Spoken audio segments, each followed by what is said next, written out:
I know your trick. You have say just few words. कुछ इस तरह महात्मा गांधी और यूरोप की मीडिया के बीच हंसी मजाक हुआ जब 1931 के सितंबर को भारत में संवैधानिक सुधारों पर लंदन में हुए दूसरे गोलमेज सम्मेलन में महात्मा गांधी पहुंचे थे।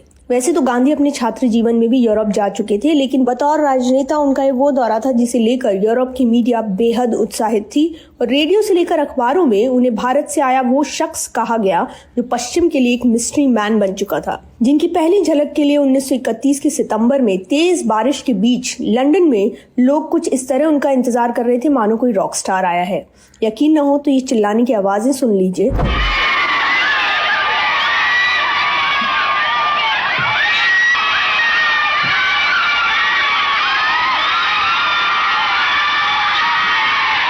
यूरोप में गांधी को लेकर उत्साह को ऐसे भी समझा जा सकता है कि उसी साल जनवरी के महीने में टाइम मैगजीन ने गांधी को मैन ऑफ द ईयर घोषित किया था। वापस लौटते हैं सितंबर के महीने में जब जहाज से गांधी पहले फ्रांस के मार्से थोड़ी देर के लिए रुके, जहां रिपोर्टर्स ने उन्हें घेर लिया। वो जिस जहाज से आ रहे थे वहां वो अपना चरखा लाना नहीं भूले थे। और हाँ, ये है मैडलिन स्लेट, जिन्हें आगे चलकर मीरा बेन के नाम से जाना गया। और उस वक्त की प्रेस की माने तो इस दौरे में पहली बार दुनिया के इस हिस्से ने मैडलिन को देखा था, जिनके बारे में अब तक लोगों ने सिर्फ पढ़ा ही था। और मार्सेई से लंदन पहुंचे गांधी का पीछा करती प्रेस ने उनके पहनावे से लेकर उनके अंदाज तक हर पहलू पर गौर किया और हैरानी से लिखा और बोला भी। मसलन ऐसी ही एक न्यूज रील जिसे आप देख रहे हैं, उसमें कमेंटेटर गांधी की लंगोट या कहीं धोती पर कहता है कि जहां हमने इस मौसम में मोटे कोट पहने हैं, वहीं ये छोटे से कद का शख्स एक गीली शॉल लिए हुए है, लेकिन भीतर से वो यकीनन ठिठुर रहा होगा। कमेंटेटर आगे कहते हैं कि पैरों में सैंडल पहने गांधी सड़क से लंदन जाने की बात कहते हैं और आगे ड्राइवर के साथ बैठते हैं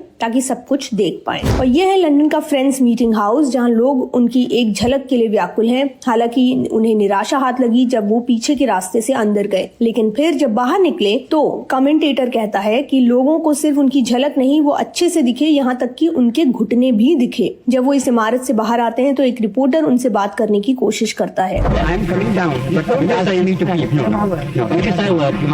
और एक बार फिर लोगों के दिल से बात करने वाले गांधी ने माइक पर बात करने से मना कर दिया। वैसे इसी दौरान गांधी को सम्राट जॉर्ज पंचम ने बकिंगहम पैलेस चाय पर बुलाया था और मीडिया एक बार फिर इस मिस्टीरियस छोटे से कद के आदमी की इस बात से हैरान थी कि किस तरह राजा से मिलने के लिए ये शख्स एक धोती और चप्पल में पहुंच गए। टाइम पत्रिका में उस मुलाकात के लिए लिखा गया कि किस तरह गांधी उस मॉर्निंग ड्रेस में नहीं थे जिसके लिए शाही निमंत्रण में लिखा गया था। खैर, सम्राट जॉर्ज गांधी को अपनी रॉयल स्टडी में ले गए, जहाँ राजा ने चाय पी और गांधी ने बकरी का दूध।